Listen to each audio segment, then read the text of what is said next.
compañeros? Pues vamos a seguir con nuestros estudios del discipulado. Ya vamos acercando al final, pero estamos hablando de un tema muy, muy importante sobre la segunda venida de Cristo. Entonces, yo quiero dar un pequeño repaso y luego seguimos para adelante, porque hay unos detalles que quiero que nosotros vemos bien claro en cualquier tema de la Biblia, de las doctrinas grandes, cardinales que nosotros decimos muchas veces. Hay muchas enseñanzas erróneas sobre cada uno de ellos, incluso de la salvación, pero cuando nosotros nos enfocamos en lo que dice la palabra de Dios, aclara todo. Pero tienes que escudriñar, tienes que mirar y buscar pasajes y llevar un rato. No solamente una palabra de un verso y luego creas una creencia.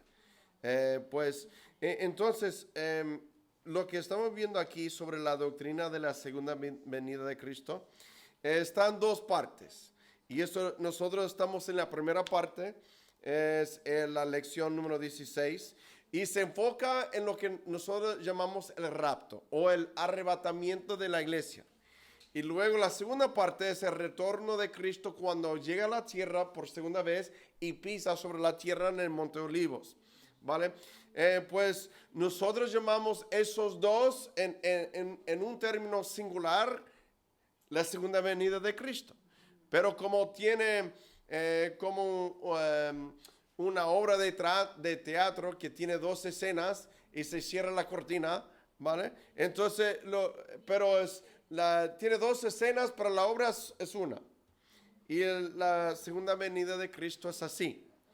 Está en dos partes, pero muchas veces cuando hablamos de la segunda venida de Cristo, hablamos de los dos.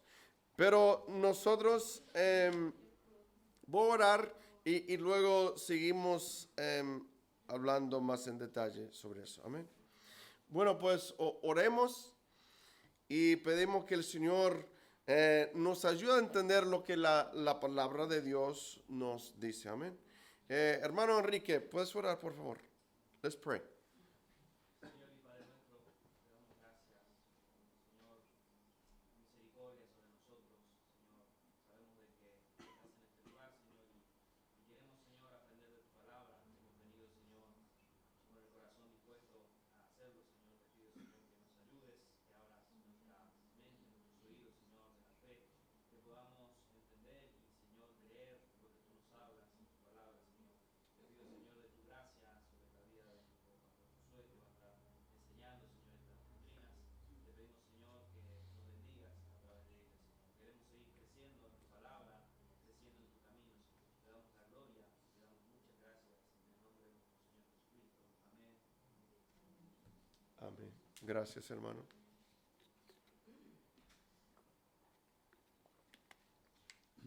Pues esta enseñanza, lo que estamos viendo estamos hablando de cosas proféticas que van a suceder en el futuro, pero nosotros creemos que puede ser muy pronto. Cada generación de cristianos, desde los discípulos, están convencidos de que Cristo va a venir durante su vida. Nosotros tenemos que creer lo mismo. Amén. Aunque puede ser 100 años más, aunque no lo creo, pero creo que cada generación debe pensar así. Debe estar convencido que Cristo viene pronto.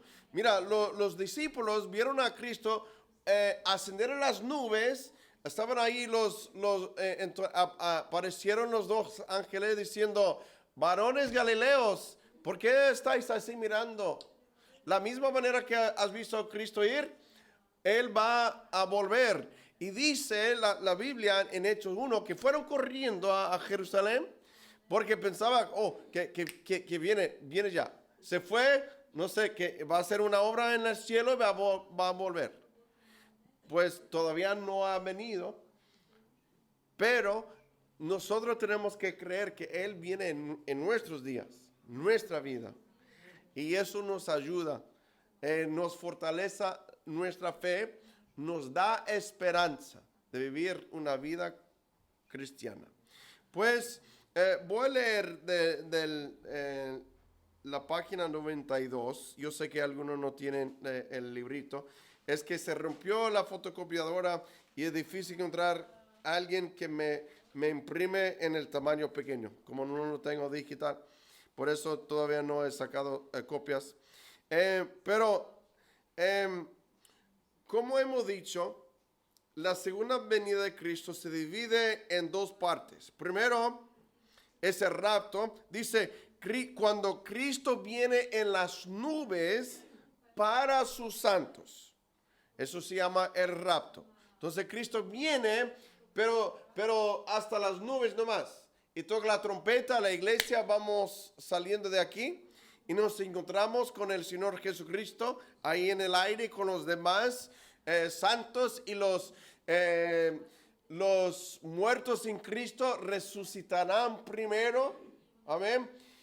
Mi madre era cristiana y ella falleció en 1986. Ella va a salir primero.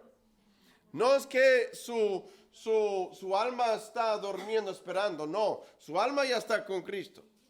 Pero su cuerpo, aunque se ha vuelto al polvo, pero ella va a resucitar. Mi papá falleció en 2015, también cristiano. Él también me va a ganar. Amén. Pero va a haber una reunión con los santos ahí en el aire, y luego nosotros que hemos quedado, todos nos reunimos ahí con el Señor Jesucristo en las nubes. Eso se llama el rapto o el arrebatamiento. Luego la segunda parte es la venida de Cristo a la tierra con sus santos. Entonces, vienen las nubes para sus santos, la iglesia, y luego la segunda parte, Cristo viene a la tierra con sus santos, y eso se llama la revelación. Eso es lo que vemos en Apocalipsis. Pues nosotros estamos hablando de la primera parte, que es el rapto, que es la aparición de Jesucristo en el aire para arrebatar a su pueblo y sacarlo de este mundo. Un pequeño repaso de algunos puntos. Primer punto, vemos la promesa de su venida. Ángeles lo proclaman en Hechos 1:11. Jesús lo proclama Juan 14. Y luego los apóstoles también lo proclamaron. Y hemos visto todos los versículos. Y luego hemos hablado sobre el segundo punto, que es el propósito de su venida. Todo lo que hace Dios es por algo. Tiene un propósito. E incluso su espera. Estamos esperando. Amén. No sé por qué está tardando el Señor, pero tiene un propósito. Amén.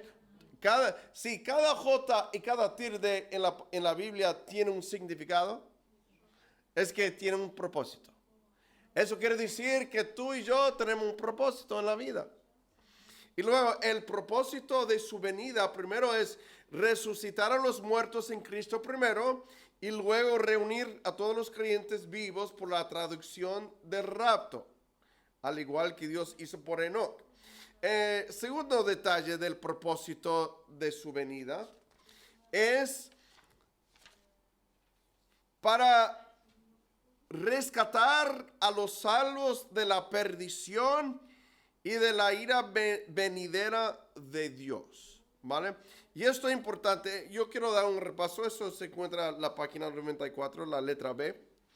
El rapto, el propósito, primero para recoger a la iglesia, el pueblo de Dios, pero también dice que el rapto ocurrirá en un parpadeo de un ojo, un cerrar los ojos y abrirlo, ya estamos con el Señor ahí en las nubes. Dice también una trompeta sonará con un grito, una voz de mando siendo oída. Y luego solo los salvos subirán a las nubes, los no salvos se quedarán detrás aquí en el mundo. Entonces, un propósito del arrebatamiento o el rapto es para rescatar a los salvos de la perdición y de la ira venidera de Dios. Entonces, hemos mirado algunos versículos. Voy a dar un pequeño repaso de ellos. Apocalipsis 6. Vamos a Apocalipsis 6.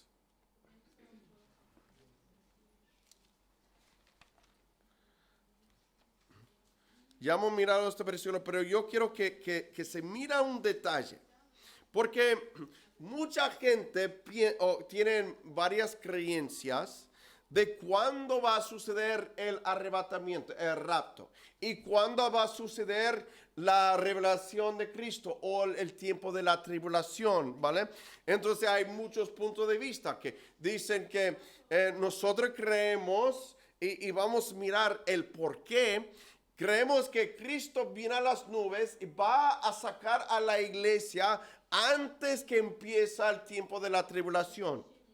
Pero no todos los cristianos creen eso. No es para crear división entre el pueblo de Dios, pero para que entendamos por qué creemos esto, ¿vale? Y para conocer la verdad. ¿Quién quiere conocer la verdad de la palabra de Dios? Amén. Entonces, eso es lo que estamos mirando. Nosotros tenemos la creencia de que Cristo, eso es lo que estamos esperando. Que se toca la trompeta y que la iglesia, tú y yo que tenemos Cristo en nuestra vida, nos vamos a encontrarnos con el Señor Jesucristo en el aire. Eso es lo que estamos esperando que sucede. Y luego todo lo que va a suceder durante la tribulación viene después, ¿vale? Eso es nuestra creencia. Entonces, para aprobarlo, la Biblia habla del día de la ira de Dios. Y vemos que cuando se habla del día de la ira de Dios, está hablando del tiempo de la tribulación, donde va a suceder cosas increíbles que el mundo jamás ha visto, y Dios va a derramar su ira, su castigo, su juicio sobre los habitantes de la tierra, los que han decidido rechazar al Hijo de Dios, ¿vale? Y luego los que van a estar engañados por el anticristo, engañados por el sistema, porque mira, Dios es triuno. Mucha gente no lo entiende. Mira, hay que creer las cosas por fe, ¿verdad? Dios Padre, Dios Hijo, Dios Espíritu Santo, y los tres son uno. Pero siempre, mira, el Padre está en el cielo, ¿verdad? Sentado en su trono. Y a su diestra está ¿quién? Amén. Y el Espíritu Santo, Él es omnipresente, quiere decir, está en todos los sitios a la vez. Pero Él está aquí ministrando, consolando a su iglesia, obrando entre nosotros, amén, trayéndonos hacia Cristo, hacia la salvación, llamándonos para que nosotros creamos por fe en el Señor Jesucristo, amén. Entonces, ahí está, pero tú sabes que el diablo, durante la tribulación, también él siempre quiere replicar a Dios. Con dioses falsos, religiones falsas. Pues un día va a haber el anticristo, la bestia y el falso profeta. Va a haber un triuno satánico, como una trinidad satánica. Eso durante. Entonces, pero por eso Dios va a derramar su ira sobre la tierra. Pero mira Apocalipsis capítulo 6, no lo voy a leer del todo porque vemos aquí que es cuando haya 7 sellos, habla de 7 sellos.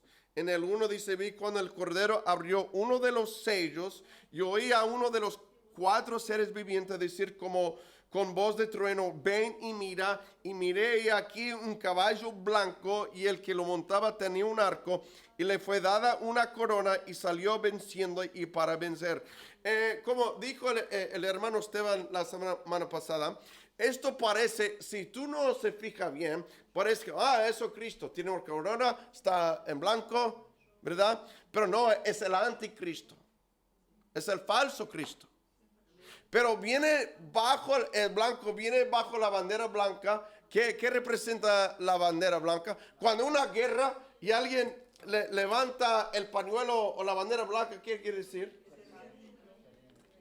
Eso es la bandera de paz. El anticristo va a llegar bajo la bandera de paz. Eso quiere decir va a haber un gran problema y alguien va a aparecer con la solución de paz para todo el mundo.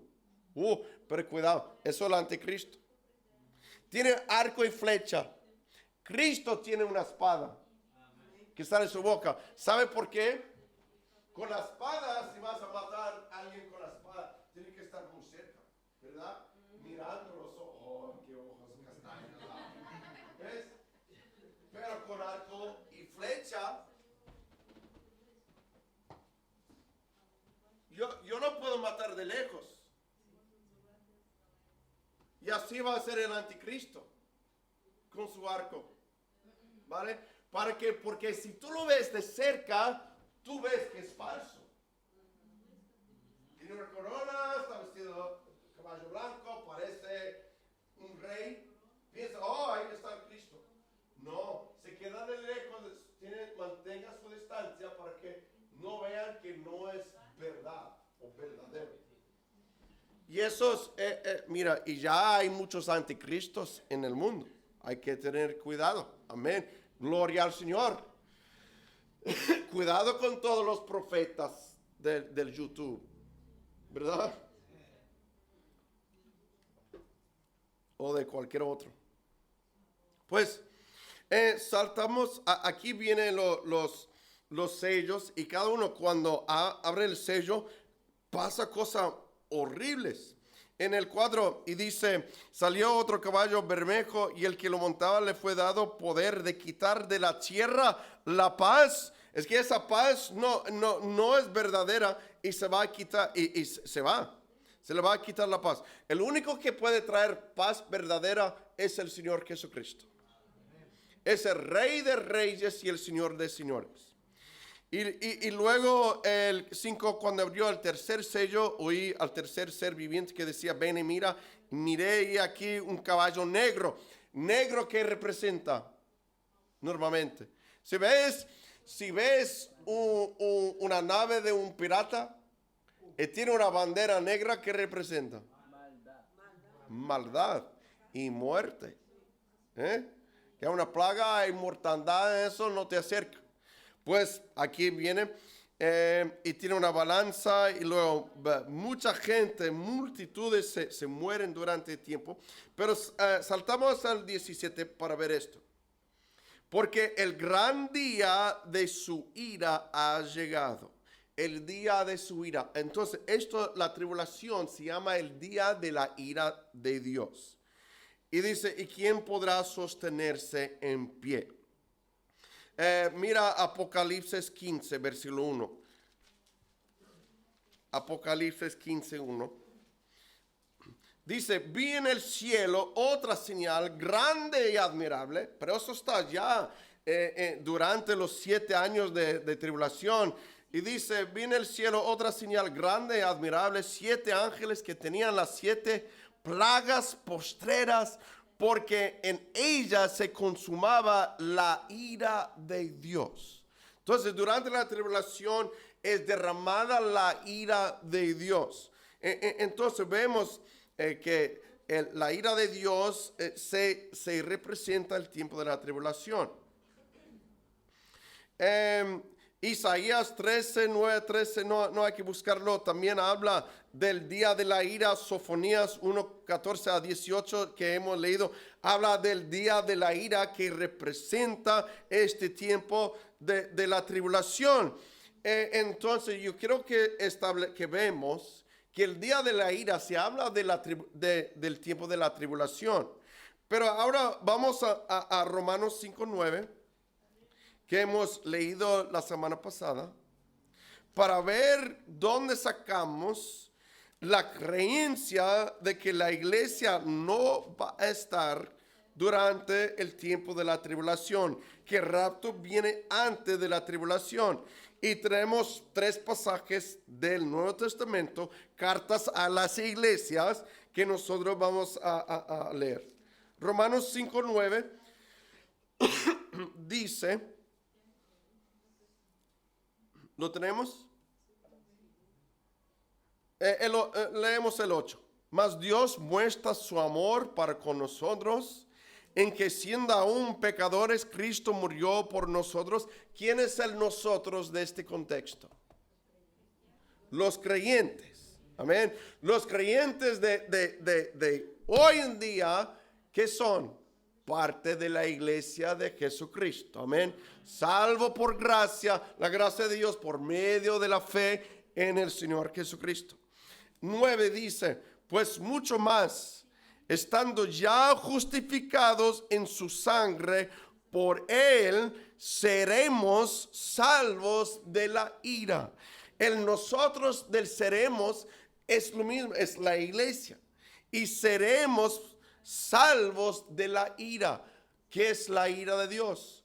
El tiempo de la tribulación y la ira de Dios, que es la perdición, el infierno, el lago de fuego que es para siempre.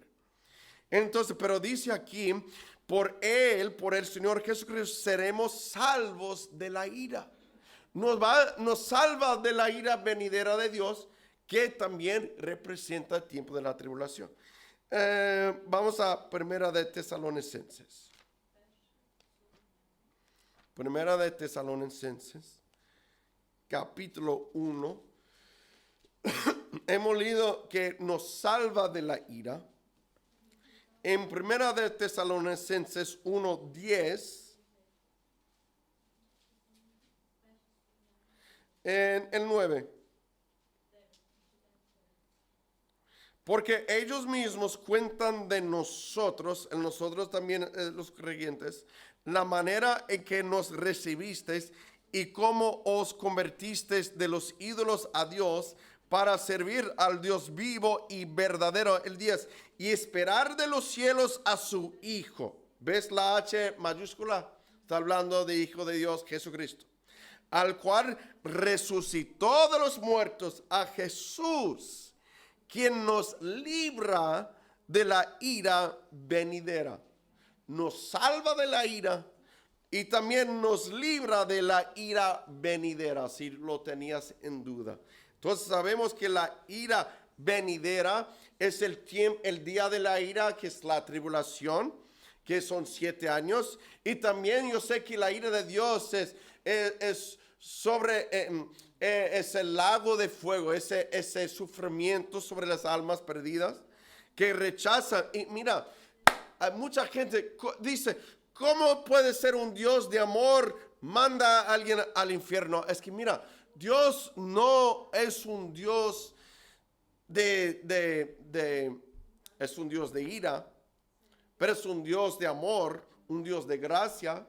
Estamos viviendo durante el tiempo de la gracia. Eso quiere decir a cada persona que va al infierno, Dios le da, voy a usar una palabra latina, le da chance tras chance, oportunidad tras oportunidad, para que se arrepientan, para que se creen en el Hijo de Dios, para que reciben el don de la salvación, para que reciben el rescate de esa perdición.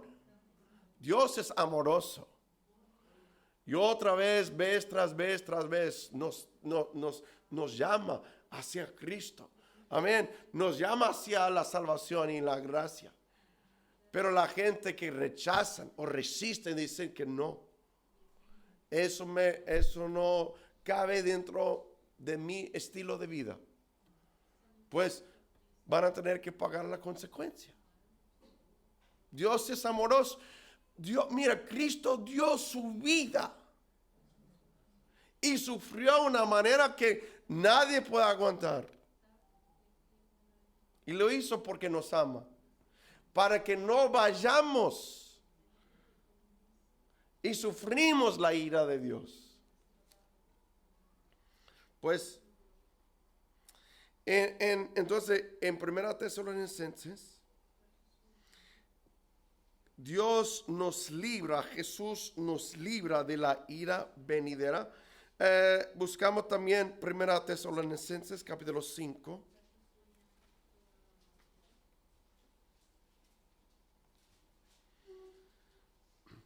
Todo el capítulo 5 habla de la venida de Cristo. En el 9 dice, porque no nos, el nosotros aquí otra vez, mira en el 4, más vosotros hermanos, son los hermanos en Cristo, el 9, porque no nos ha puesto Dios para ira, sino para alcanzar salvación por medio de nuestro Señor Jesucristo. Entonces, Cristo viene a las nubes para arrebatar a la iglesia, para sacarlos de esta tierra, para salvarnos de la ira venidera que Él va a derramar durante el tiempo de la tribulación. Lo hemos visto. Lo hemos visto. Por eso creemos lo que creemos. Porque examinando las escrituras, es así. Porque en Apocalipsis, los primeros 3 capítulos, tú ves la iglesia. Cristo envía 7 cartas a 7 iglesias que representan la iglesia.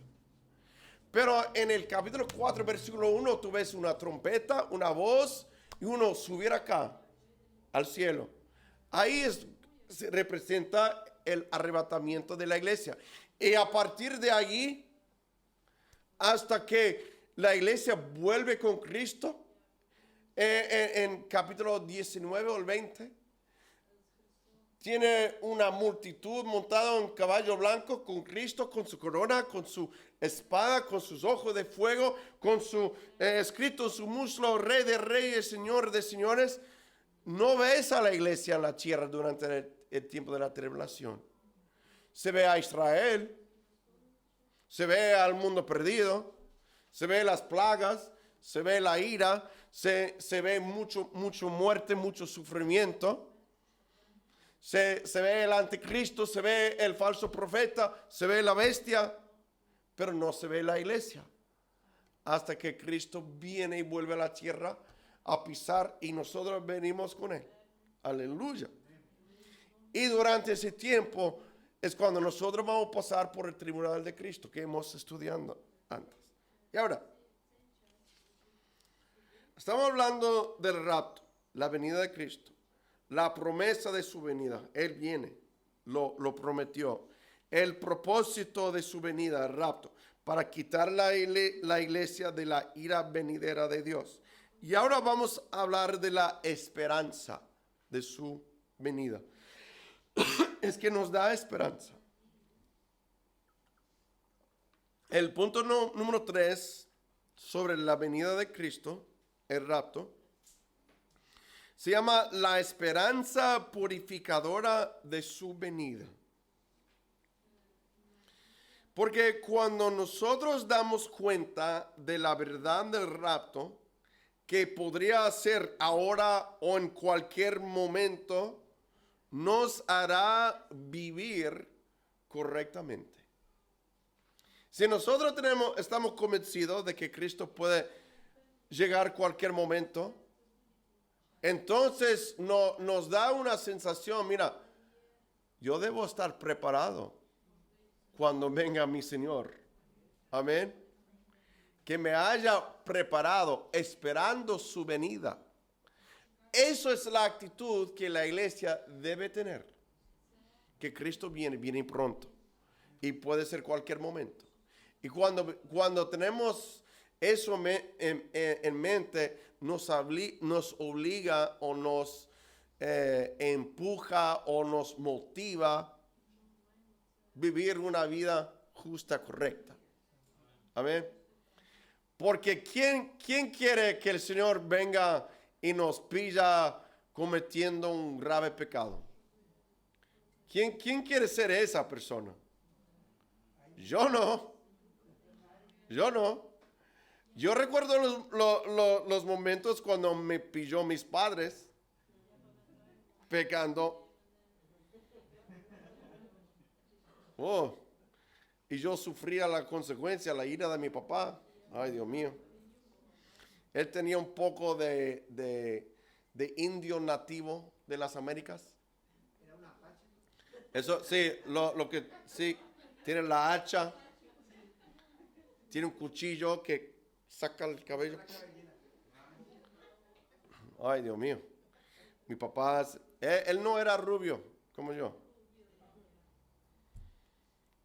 Tenía pelo marrón fuerte, pero cuando se enojaba se puso y era blanco, sí, pero se puso rojo cuando estaba enfadado. Hoy no me gusta ese tono de color de piel. Pues nos motiva vivir correctamente pensando que el rapto puede ocurrir en cualquier día. Vamos a 1 de Juan, capítulo 3. Ya hemos cantado el primer versículo en esta tarde.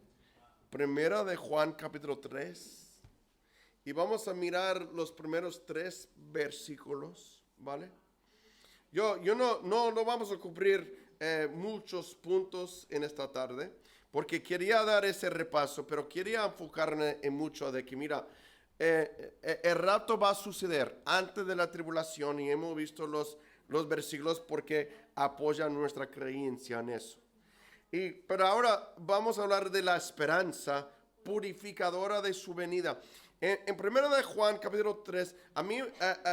¿Quién recuerda cuando nosotros hicimos el estudio sobre 1 de Juan? 1, 2 y 3 de Juan. A mí me encanta mucho porque nos fortalece nuestra fe y nos asegura de nuestra salvación en Cristo. Y en Juan, 1 de Juan 3 dice, mirad cuál amor nos ha dado el Padre, para que seamos llamados hijos de Dios. Por esto el mundo no nos conoce, porque no le conoció a Él. Recordad quién está hablando aquí. ¿Quién es el autor? Juan. Cuando yo leo ese versículo, me hace recordar de otras palabras que dio Juan en su carta.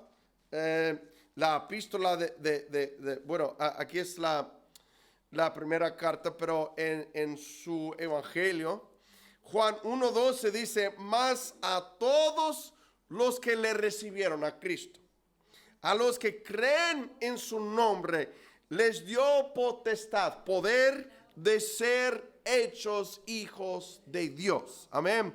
Tienes que, para ser hecho un hijo de Dios, para que te renaces, te nace de nuevo por el Espíritu Santo de Dios. Aquí dice que tú tienes que creer en el nombre de Cristo y tienes que recibirlo en tu vida para que sea tu Salvador. Dice más a todos, y está una promesa ofrecida a todo el mundo, más a todos los que le recibieron, a los que creen en su nombre, les dio potestad de ser hechos hijos de Dios. Luego fue él quien dijo en capítulo 3, o las palabras de Jesús, os es necesario nacer de nuevo para ver el reino de Dios. Y ahora Juan está repitiendo otra vez en 1 de Juan 3:1, mirad cuál amor nos ha dado el Padre. Mira, tú sabes que Dios nos salva por su amor. Él nos da vida eterna porque nos ama. Y Él ama a todo el mundo. Del más malo al más bueno. Pero sabiendo que el más bueno sigue siendo malo. ¿Cierto? Si no es por la gracia de Dios que Él nos da de su amor. Mirad cuál amor nos ha dado el Padre, versículo 1, para que seamos llamados hijos de Dios. Por esto el mundo no nos conoce. Nosotros aquí está hablando de los hijos de Dios. porque no le conoció a Él. Para ser un hijo verdadero de Dios, tienes que conocer a Cristo. Y tú lo conoces porque tú le crees, tú lo recibes. No todo el mundo cree en Cristo, ni todo el mundo ha recibido a Cristo, amén. Por eso no todo el mundo son hijos de Dios. Todos somos creados por Dios, pero no todos hemos sido nacidos de nuevo, renacidos. Dice en el 2, amados. Qué bueno es ese nombre que el Señor nos da a nosotros, amados. Amén. El Señor nos ama, incluso cuando vamos corriendo por el pasillo. El Padre nos ama. Amados. Ahora somos hijos de Dios, porque han recibido y creído, ¿verdad?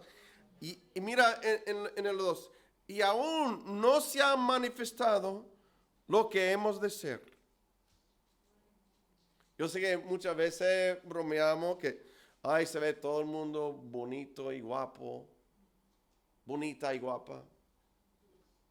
Pero dice, aún no se ha manifestado lo que hemos de ser. Pero sabemos que cuando Él, hablando de Jesús, se manifieste, seremos semejantes a Él, porque le veremos tal como Él es.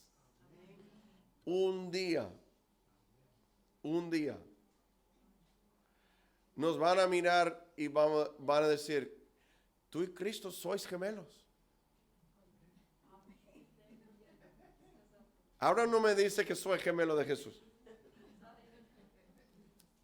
El 3 dice, y todo aquel, todo hermano que tiene esta esperanza en Él, la esperanza de que un día vamos a verle y vamos a ser transformados, vamos a ser semejantes a Él, dice, se purifica a sí mismo, así como Él es puro.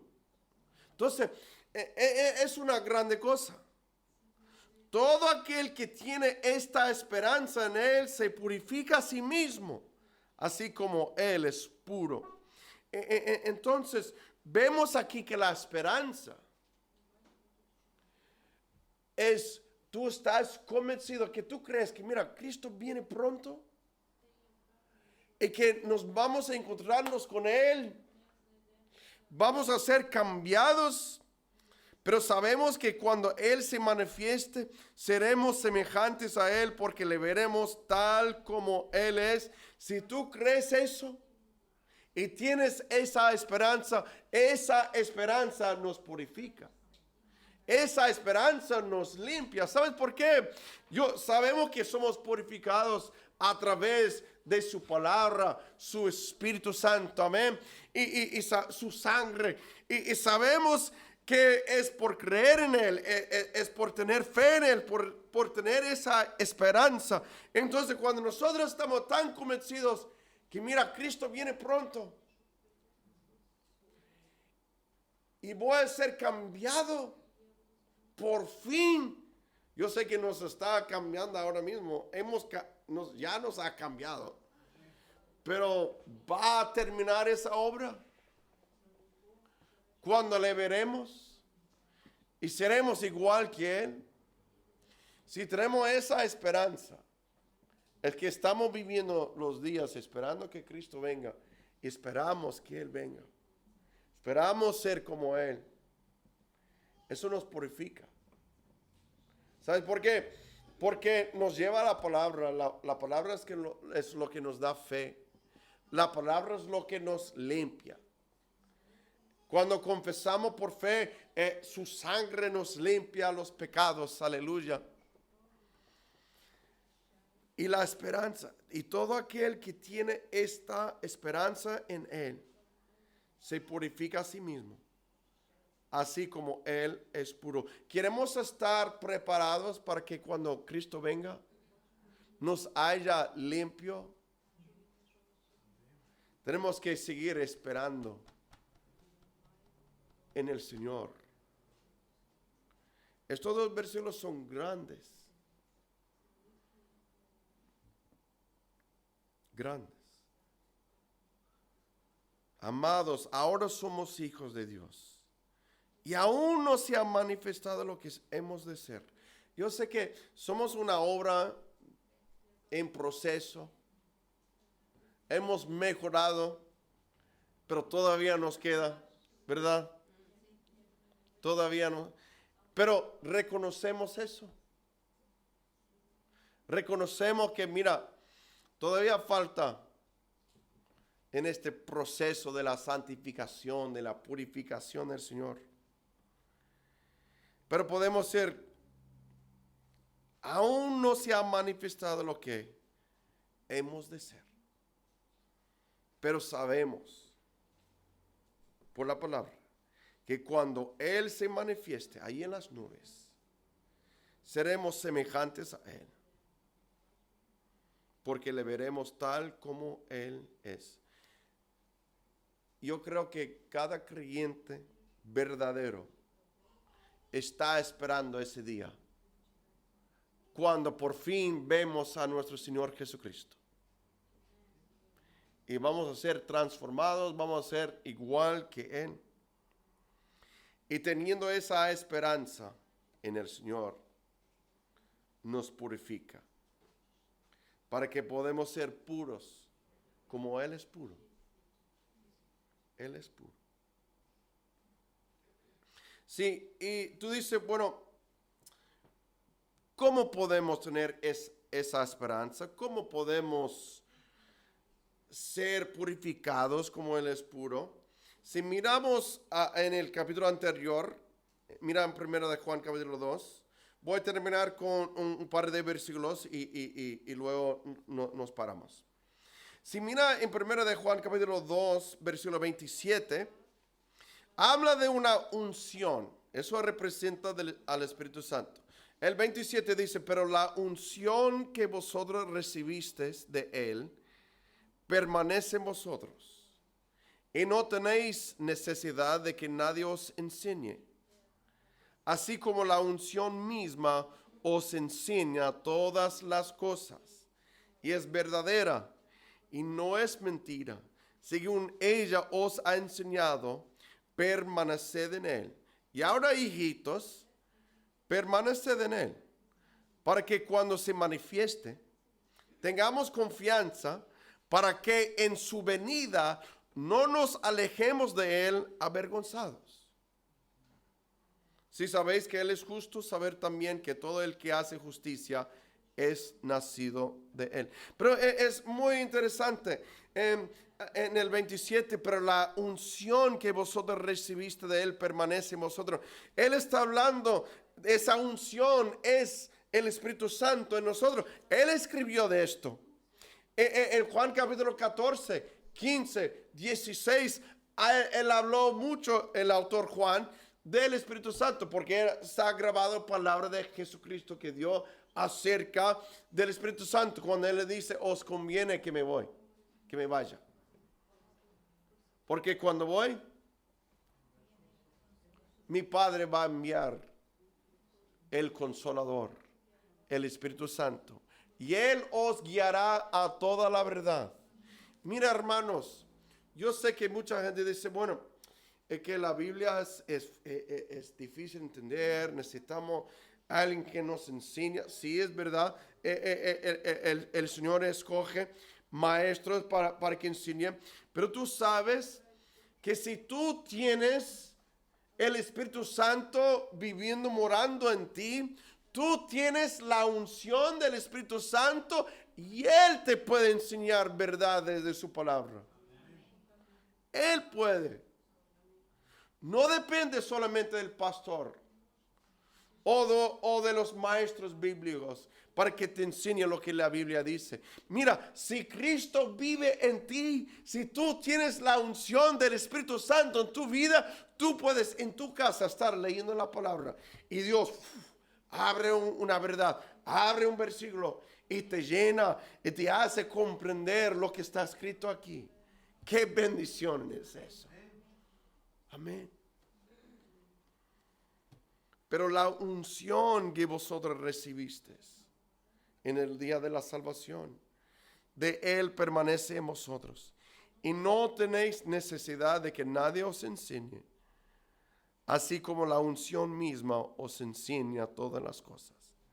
Tú no sabes lo dulce y lo bueno que es una conversación en la iglesia de hermanos que están leyendo la palabra de Dios, hermanos que están caminando con Dios. Están hablando entre ellos diciendo, ¿sabes lo que el Señor me enseñó en su Biblia el otro día? Y tú compartes algo que el Señor te ha enseñado. Y cuando, sí, no es una competición, pero el Señor también me mostró esto. Y eso es la presencia del Espíritu Santo en su vida. Eso es la unción que está viva en ti. Por eso, mira, lee la Biblia. ¿Quién sabe lo que el Señor te va a enseñar? Amén. Y Él te va a enseñar toda la verdad. Por eso, hermanos, cuando nosotros estamos enseñando estas enseñanzas doctrinales de la palabra de Dios, si tú estás leyendo la palabra de Dios, el Espíritu Santo está activo en ti. Cuando tú escuches una verdad, aunque no escuchaste cierto término antes, pero cuando tú escuches una verdad, una doctrina que es verdadera y bíblica, eso como vas a sentir en tu corazón, eso es correcto. Y tú sientes en tu corazón, yo estoy de acuerdo con eso. ¿Sabes por qué? Porque el Señor, el Espíritu Santo que vive en ti, te lo dice, te lo confirma. Eso es correcto. Eso viene de mi palabra. Amén. Pero cuando hay gente cristianos que no leen la Biblia, y vienen y escuchan a nosotros hablando del rapto, hablando de la salvación, hablando de la unción, y dicen, eso es extraño. ¿Qué nueva doctrina es esa? ¿Qué nueva doctrina? Esta Biblia lleva miles de años escrita. Por eso tenemos que leer la palabra, cada uno. Por eso tenemos copias, para que cada uno pueda leer la Biblia. Si tú no lees la Biblia, tú te estás robando de bendiciones y de comunión con el Espíritu Santo. Leyendo la palabra, orando al Señor, caminando, teniendo esa esperanza, entonces tú vas a reconocer que tú tienes esa unción en tu vida. La unción no solamente para los que predican la palabra. ¿Por qué no predicas la palabra tú? En tu casa, en tu trabajo, tu colegio. Amén. Esa responsabilidad está en todos nosotros. Pero la unción que vosotros recibiste de Él permanece en vosotros. Y no tenéis necesidad de que nadie os enseñe. Así como la unción misma os enseña todas las cosas, y es verdadera y no es mentira. Según ella os ha enseñado, permaneced en Él. Y cuando tú escuches a alguien predicando, si tú tienes esta unción activa en tu vida, entonces cuando tú escuchas una buena prédica de, no sé, de alguien que sabe hablar castellano mejor que yo, él con elocuencia, y dices, y te convence, pero siente que algo no cuadra, algo no está bien, algo falla allí. Eso es el Espíritu Santo diciendo que, aunque habla bien, sabe hablar, pero lo que está diciendo no es correcto. Y ahora, hijitos, permaneced en Él, para que cuando se manifieste, está hablando de la venida de Cristo, cuando se manifieste, tengamos confianza, para que en su venida no nos alejemos de Él avergonzados. Vamos a pararnos ahí. Yo tenía más versículos, pero Yo creo que hemos hablado mucho. La esperanza purificadora de su venida. Tenemos que tener esperanza que Cristo viene. Hasta el punto que nos motiva a vivir correctamente. Amén. Hablar correctamente. Portarse bien. Amén. Yo sé que lo que nosotros decimos a nuestros hijos, portarse bien. Pero el Señor está diciendo portarse bien. Amén. Vamos a orar. Padre Santo de los cielos, gracias por tu palabra, gracias por la esperanza de tu venida, Señor. Tenemos que poner la mirada arriba. Tenemos que estar esperando tu regreso, Señor Jesús.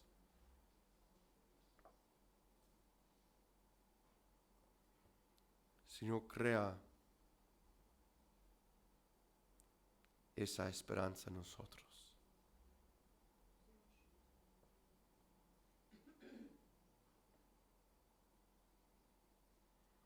Darnos de tu gozo mientras que estamos esperando tu regreso. Darnos de tu amor, todos los frutos del Espíritu Santo. Señor, queremos que sea presentes todos en nuestra vida mientras que te estamos esperando. Ayúdanos a caminar contigo. Tu presencia está con nosotros y mora en cada uno de tus hijos. Señor,